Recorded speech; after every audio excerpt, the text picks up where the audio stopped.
Berikutnya mengenai dikecualikan dari pemungutan PPh pasal 22. Jadi kita tadi sudah bahas mengenai kenapa ada objek dan saat terutang. Kalau objek agar kita tahu atau tidak ditipu ya. Tujuannya agar bukan objek dipajaki. Agar tidak terjadi bukan objek tapi dipajaki. Kemudian untuk mengetahui kapan menerima bukti bayar atau kapan membayar. Ya, itu tujuannya kenapa kita belajar tentang objek PPh pasal 22 dan saat terutang PPh pasal 22.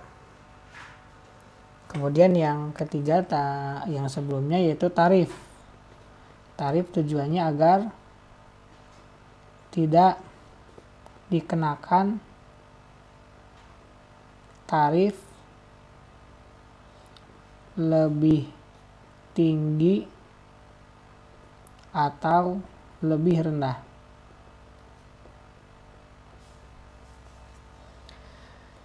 Berikutnya yaitu tentang dikecualikan dari pemungutan PPh pasal 22. Tujuannya apa? Tujuannya adalah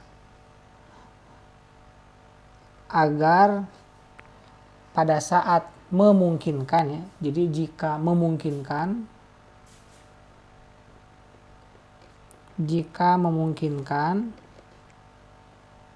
melakukan transaksi yang bukan objek PPh 22 sebagaimana yang kita lakukan dalam perencanaan pajak itu agar tidak dikenakan pajak atau dikenakan pajak dengan efisien. Nah, kalau kita tahu tentang apa yang dikecualikan dari pemungutan PPh pasal 22, maka ketika memungkinkan kita lakukan transaksi yang tidak dikenakan PPh pasal 22. Kita lihat di PMK nomor 16 tahun 2016. Yang dikecualikan dari pemungutan PPh pasal 22 adalah impor barang. Ya, tapi ada impor barang yang dijelaskan tidak terutang oleh pajak penghasilan. Jadi kita jangan berpikiran setiap impor barang itu pasti PPh pasal 22. Ternyata ada kemungkinan objek PPh 22, ada juga bukan objek PPh 22. Taunya dari mana? Dari peraturan yang mengatur tentang itu. Makanya kita sebagai wajib pajak harus bersinergi dengan Fiskus agar ketika pemerintah memberikan fasilitas-fasilitas kita bisa memanfaatkannya secara maksimal. Jadi jangan malah takut gitu ya. Jadi jangan malah takut kepada Fiskus. Karena ketika takut kita nggak tahu. Ternyata pada saat kita impor barang ini tuh misalkan impor vaksin itu kan dibebaskan dari PPh pasal 22 karena untuk menunjang kesehatan negara rakyat Indonesia ya, vaksin COVID seperti itu. Nah, itu yang harus kita selalu updating. Makanya dalam pajak itu ketika kita nggak update, ada kemungkinan kita tidak bisa memanfaatkan fasilitas-fasilitas yang diberikan oleh pemerintah. Karena ada wajib pajak yang sangat anti dengan pemerintah seketika ada sosialisasi peraturan terbaru. Padahal itu menguntungkan wajib pajak. mereka nggak ikut.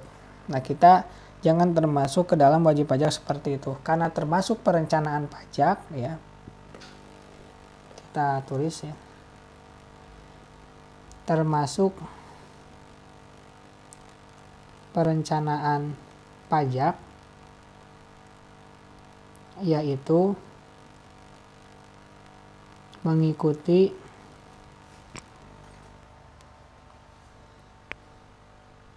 sosialisasi peraturan perpajakan terbaru.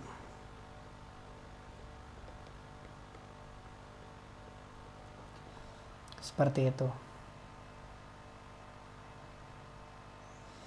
Termasuk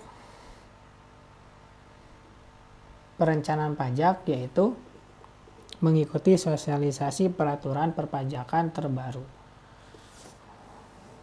Tujuannya tentu agar tahu fasilitas yang bisa dimanfaatkan.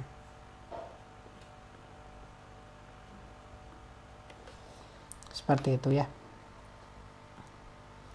Kemudian yang kedua adalah masih impor barang, tapi dia dibebaskan, ya. Tapi dia dibebaskan. Kalau tadi bukan objek, kalau yang ini dibebaskan. Nah, ini yang ketiganya ya. Ada yang bukan objek, ada yang dibebaskan. Kalau dibebaskan itu artinya harusnya dipajakin. Tapi ada peraturan yang menyebutkan sekarang dibebaskan selama berapa tahun atau berapa bulan gitu ya.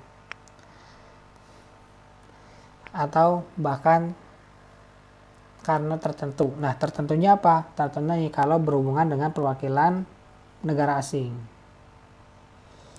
Kemudian barang untuk keperluan badan internasional dan juga para pejabatnya. Gitu ya. Tapi tentu harus melengkapi dokumen. Makanya di sini disebutkan yang diakui dan terdaftar. Yang ketiga, barang kiriman hadiah untuk keperluan ibadah umum. Misalkan dari luar negeri mengirimkan perahu karet untuk yang banjir dan lain sebagainya. Kemudian berikutnya barang untuk keperluan museum, kebun binatang, konservasi alam dan tempat lain semacamnya. Tapi ini yang terbuka untuk umum ya, bukan untuk pribadi. Kemudian untuk keperluan penelitian dan pengembangan ilmu pengetahuan. Kemudian untuk kaum tunanetra dan penyandang cacat lainnya. Kemudian untuk peti yang berisi jenazah. Barang pindahan, ya karena kan barang pindahan misalkan dari luar negeri kita bawa ke sini. Nah, itu kan termasuk impor, sebenarnya kan memasukkan barang kena pajak ke daerah pabean. Itu tapi nggak masukkan, itu udah barang kita. Berikutnya tapi kita bisa membuktikannya kalau misalkan itu barang yang tergolong yang mahal, seperti kendaraan atau yang lain sebagainya. Tergantung. Berikutnya ada barang pribadi penumpang, awak, sarana pengangkut, ya. Kemudian yang ke-10, barang yang diimpor oleh pemerintah pusat atau Pemda, tentu untuk kepentingan umum, bukan untuk kepentingan pribadi. Bukan juga dalam rangka kepentingan pejabat tertentu. Ya, sebagaimana ada beberapa kasus akhir-akhir ini tentang hal itu. Kemudian yang K, yang ke-11 ya, persenjataan, amunisi dan perlengkapan militer. Termasuk juga suku cadangnya. Berikutnya untuk ya masih berhubungan dengan pertahanan negara. Kemudian vaksin polio. Kemudian buku-buku. Kemudian berhubungan dengan kapal laut, kapal angkutan sungai dan lain sebagainya. Di sini perlu dibaca ya, pesawat udara dan suku cadang serta alat keselamatan. Kereta api dan suku cadang serta peralatan, kemudian peralatan yang digunakan untuk penyediaan data batas dan foto udara wilayah NKRI. Dan berikutnya barang untuk kegiatan hulu minyak dan gas bumi. Dan terakhir barang untuk kegiatan usaha panas bumi. Jadi maksud saya kenapa dikatakan jika memungkinkan. Ya, kalau misalkan dilihat dari sini mungkin ada yang tidak memungkinkan, tapi bisa juga ada yang memungkinkan. Ketika misalkan kita adalah perusahaan vaksin, berarti kita tidak perlu membayar PPh pasal 22, terutama vaksin polio atau vaksin misalkan COVID sebagaimana yang diatur dalam peraturan undang-undang. Gitu ya. Kemudian yang berikutnya, impor sementara. Tapi kita harus bisa memastikan dan membuktikan bahwa kita impor barang itu untuk ekspor lagi. Nah itu baru nggak dikenakan pajak. Makanya itu kita dikawal nih, bener nggak impor barang bahan baku ini diekspor lagi. Kalau benar berarti kita tidak terutang PPh pasal 22. Tapi kalau misalkan kita tidak melakukan ekspor, misalkan 3 tahun ternyata kita nggak ekspor, nah berarti kita ada pajak yang harus dibayarkan, dan ini harus hati-hati ya. Ini jadi harus dibuktikan dan tentu berbatas waktu ya. Jangan sampai 20 tahun tapi kita baru ekspor, itu pun barang yang dari Indonesia, bukan dari barang yang dari luar negeri. Kemudian re-import atau impor kembali, yang jadi meliputi barang-barang yang diekspor kemudian diimpor kembali dengan kualitas yang sama, kita jual. Nah kalau yang impor sementara kan kita beli dulu, kita jual lagi. Kalau impor kembali atau reimport itu kita jual dulu baru kita beli gitu. Dan tentu sebelumnya harus dilakukan pengujian ya, dan harus memenuhi syarat DJBC. Yang kelima, nah ini bisa dilakukan ya. Kalau misalkan yang tadi mungkin yang nomor 2 agak susah ya. Kalau nomor 3 itu bisa. Tapi tentu dokumennya harus dilengkapi. Kemudian yang keempat juga bisa dilakukan. Jadi ini nomor 3 dan nomor 4 itu mungkin dilakukan. Mungkin dilakukan ya. Kemudian nomor 5. Nah ini bisa menjadi perencanaan pajak yang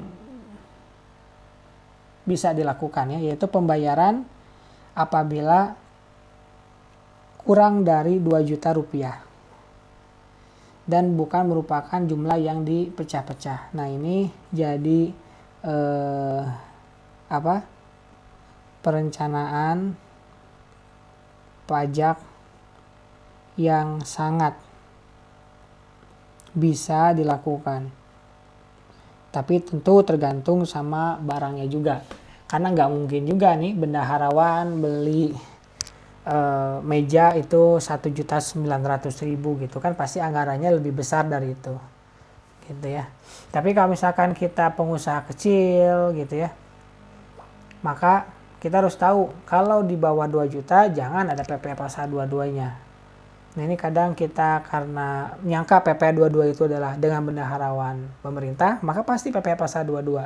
Padahal sekali lagi belum tentu. Lihat dulu berapa nilainya. Seperti itu. Ya. Kemudian kalau 10 juta, ini bisa juga 10 juta, tapi kalau dia termasuk ke dalam BUMN atau badan-badan tertentu yang dimiliki oleh BUMN. Nah ini juga harus jadi perhatian, ini 10 juta lumayan besar ya. Ya lumayan besar, dan ini bisa jadi perencanaan pajak juga. Kita bisa melakukan transaksi dengan BUMN ini. Ya. Jadi perencanaan pajaknya lakukan transaksi dengan BUMN atau badan tertentu BUMN.